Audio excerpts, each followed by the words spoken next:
waheshimiwa wabunge, kutokana na msiba huu mkubwa wa kuondokewa na mpendwa wetu marehemu William Lukuvi, aliyekuwa mbunge wa Isimani na waziri katika ofisi ya waziri mkuu anayeshughulikia sera, bunge na uratibu pamoja na watu wenye ulemavu. Hakika kifo cha mpendwa wetu Mheshimiwa Lukuvi kimetuacha Watanzania wengi tukiwa na simanzi kubwa na butwaa kubwa kufuatia kuondoka kwake. Nitoe pole kwa Mheshimiwa Rais kwa kuondokewa na askari wake wa mwavuli, kama ambavyo watangulizi wengi wametoka kusema. Mimi binafsi nimekuwa nikiwasiliana naye na kushauriana naye mara kwa mara hadi siku ambapo muda mfupi tulipoarifiwa kwamba hali yake ya afya imebadilika, tulikuwa tukiwasiliana na tukipanga shughuli mbalimbali za kazi. Tulikuwa tukiongelea kuwa na vikao kama ambavyo watangulizi walioongea wametoka kusema, hasa ukizingatia ratiba zilizokuwa zinaendelea za kamati, tukiwa tunajiandaa na masuala ya bunge. Nitumie fursa hii tena kutoa pole kwa familia, ndugu, jamaa na marafiki wote na wale wote ambao kwa namna moja ama nyingine wameguswa na msiba huu mkubwa kwa Watanzania wote. Kama tulivyosikia katika wasifu wake, Mheshimiwa Lukuvi atakumbukwa kwa mengi katika nchi hii kutokana na utumishi wake uliotukuka kwenye nafasi mbalimbali. Hakika katika uhai wake Mheshimiwa Lukuvi ametoa mchango mkubwa kwa taifa letu. Kama serikali tumepungukiwa na mtu ambaye ataendelea kukumbukwa sana sana kwa busara zake, kwa ukomavu wake wa kisiasa, kwa ushawishi wake mkubwa, kwa weledi wake mkubwa katika kazi, uzalendo na kiwango cha juu cha uratibu. Mheshimiwa Baba Paroko, Mheshimiwa Lukuvi atakumbukwa sana kama mshauri na mlezi wa kila mmoja, kama ambavyo wasemaji wengi wametoka kusema. Mheshimiwa Lukuvi alikuwa baba, alikuwa mlezi, alikuwa mwalimu wa kila mbunge. Mheshimiwa Lukuvi alikuwa mlezi, alikuwa mwalimu kwa kila waziri. Alipenda kumsaidia kila waziri anapoona katika sekta yake anavyoenenda wenda asipate ufanisi mkubwa. Mheshimiwa Lukuvi alikuwa na kiwango cha juu sana cha kujitolea, nidhamu binafsi ya kazi, kujituma. Hiyo ndio iliyomwezesha kila Mheshimiwa Rais katika awamu, kama tulivyotoka kuambiwa na watangulizi waliotoka kusema, aliona anafaa kumteua ili asaidie katika shughuli za uratibu. Mimi ni mojawapo kati ya wengi walionufaika na busara zake kwa muda mrefu. Kuanzia nilipoingia bungeni nilipata ushauri mwingi kutoka kwake. Nilipoteuliwa kwa mara ya kwanza kuwa naibu waziri wa fedha, nilipata ushauri kutoka kwake. Kwa kujitolea tu anasema, hivi unavyoenenda zingatia hili na hili na hili na hili, kazi yako itakuwa nzuri sana. Hata sasa baada ya kuwa ameteuliwa kuwa waziri wa nchi ofisi ya waziri mkuu, ni mtu ambaye huchoki kufanya naye kazi. Mheshimiwa Baba Paroko na Watanzania kwa ujumla wataona niliweza kupanga ziara moja ndefu zaidi ya mwezi na siku kadhaa mfululizo kupita halmashauri kwa halmashauri. Nilifanya hivyo kwa sababu zile kazi ambazo za uratibu ambazo zilitakiwa zifanyike kwenye dawati, Mheshimiwa Lukuvi alikuwa anafanya kikamilifu. Tumeenda kwenye maandalizi ya bunge na kamati, hapakuwepo na gepu kwamba waziri mkuu yuko kwenye ziara. Mheshimiwa Lukuvi aliendelea na uratibu kikamilifu.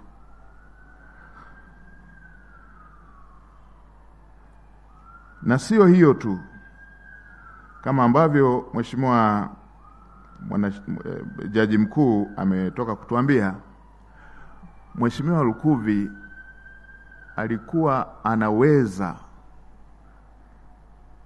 kuelezea masuala ya kazi kwa lugha iliyo rahisi kwa kila wizara na kufanya masuala yanayohusiana na ushirikiano ndani ya serikali kuwa na ufanisi mkubwa zaidi. Tutaendelea kumkumbuka Mheshimiwa Lukuvi kwa umahiri wake huo, na hata tulipokuwa tukikaa mawaziri tulikuwa tunasema kwa kweli, mnyonge mnyongeni, haki yake mpeni. Mheshimiwa Lukuvi kwenye masuala ya uratibu ni profesa.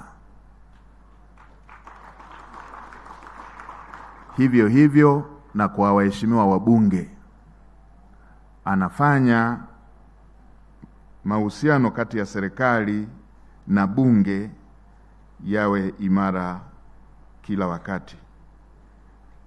Mara nyingi kwenye majukumu haya ya mihimili, kuna wakati joto huwa linapanda kama wana michezo. Unakuta mbunge kwa ajili ya kuwatetea wananchi wake na pengine majibu yaliyotolewa na serikali hayajamridhisha yeye na wananchi wake, ana lose temper. Mheshimiwa Lukuvi alikuwa ni mwalimu wa kuweza kuhakikisha mahusiano kati ya mbunge, wananchi wa jimbo husika pamoja na serikali yanadumishwa, na amefanya hivyo si mara moja, amefanya hivyo mara nyingi. Pamoja na kuwa tumekuwa kwenye maombolezo na huzuni kubwa, nitumie fursa hii pia kukushukuru sana Baba Paroko kwa ujumbe mzuri uliotoa. Umetusaidia wengi. Mimi mwenyewe nilikuja hapa nikiwa nimejaa kwa nini nyingi sana kichwani na kifuani na majonzi. Nilikuwa naona kama shetani anatafuta kuniangusha, kumuondoa Mheshimiwa Lukuvi ambaye alikuwa ananisaidia na kuiona nafasi ya waziri mkuu na kazi za waziri mkuu kwamba ni kazi zinazoweza kufanyika kwa urahisi. Katika kipindi kifupi nikiwa nimeona tunaenda vizuri, tumepanga majukumu mengi, tumepanga namna tutakavyoliendea bunge, tumepanga namna tutakavyoendea dira mpya. Ghafla unasikia ndugu unayepanga naye, kiongozi unayepanga naye anaondoka ghafla bila kuwa amehuzunika, amesikitika kwamba ana jambo linalomtatiza gumu la kiafya. Hakika tunakushukuru sana Baba Paroko kwa mahubiri yako ya leo. Imekuwa tu sio misa ya kumsindikiza mwenzetu, bali imekuwa elimu ya kila Mtanzania ambayo itatusaidia Watanzania kudumisha undugu wetu, uungwana na ubinadamu wa kila moja, huku tukijua sote njia yetu ni hiyo hiyo. amesema Mheshimiwa Makamu wa Rais mstaafu Daktari Mpango kwamba siku hizi tunatumia vibaya mitandao. Baba Paroko, wewe mwenyewe katika mahubiri yako pote nilikuwa nakusikiliza, umetumia neno tuki, tuta, ukiwa unaonesha na wewe ni binadamu kama sisi. Ukiwa unaonesha na wewe safari yako ni kama yetu sisi. Lakini sisi huko mitandaoni wapo wengine wakiandika utadhani ni Mungu kaandika. Kama vile wao haya mambo hayawahusu kabisa. Utasikia mtafanya hivi. Ukimwangalia mtu mwenyewe anayeandika hivyo ameshadhulumu tu, hata sio msafi, ana madeni kibao na utaperi mwingi basi. Kwa hiyo somo la leo Baba Paroko limetusaidia sana kuturudisha binadamu wote waone sisi ni binadamu na safari yetu ni moja, na mwenye masahihisho ni Mungu mwenyewe. Wa kuweza kujua nani ananuka ni Mungu mwenyewe. Nakushukuru sana Baba Paroko kwa somo hilo zuri. Na nilipokuwa nimekaa pale nikasema nitawaambia wasaidizi wangu siku moja wanielekeze mpaka nikasali kwenye kanisa lako ili ujumbe huu ni upate na siku nyingine. Nakushukuru sana Baba Paroko.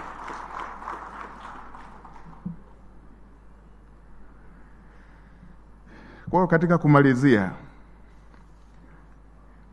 niendelee kwa niaba ya serikali kama ambavyo Mheshimiwa Naibu Waziri pamoja na Katibu Mkuu pamoja na wengine waliotangulia kusema, kuhakikishia familia serikali itaendelea kuwa bega kwa bega na familia, kama ambavyo mara tulivyopata taarifa hizi kwamba Mheshimiwa Lukuvi amepata hitilafu kidogo ya kiafya. Mheshimiwa Rais alitoa maelekezo ya kusaidiana na familia kwenye kila hatua kama ambavyo tumefanya, na hata sasa maelekezo yake ni hayo, na kama ambavyo mmeshaona kwenye ratiba, na yeye yuko bega kwa bega pamoja na familia, yuko bega kwa bega Mheshimiwa Spika, pamoja na wewe na Bunge pamoja na Watanzania wote, wakiwemo wananchi wa mkoa wa Iringa pamoja na jimbo la Isimani. Nirejee tena kutoa pole kwa familia. Mungu awape moyo wa ustahimilivu. Yeye ndiye mwanzilishi wa maisha ya kila moja, na yeye ndiye anayejua mwisho wa maisha ya kila mmoja wetu. Bwana alitoa na Bwana ametwaa, jina la Bwana lihimidiwe. Asanteni sana.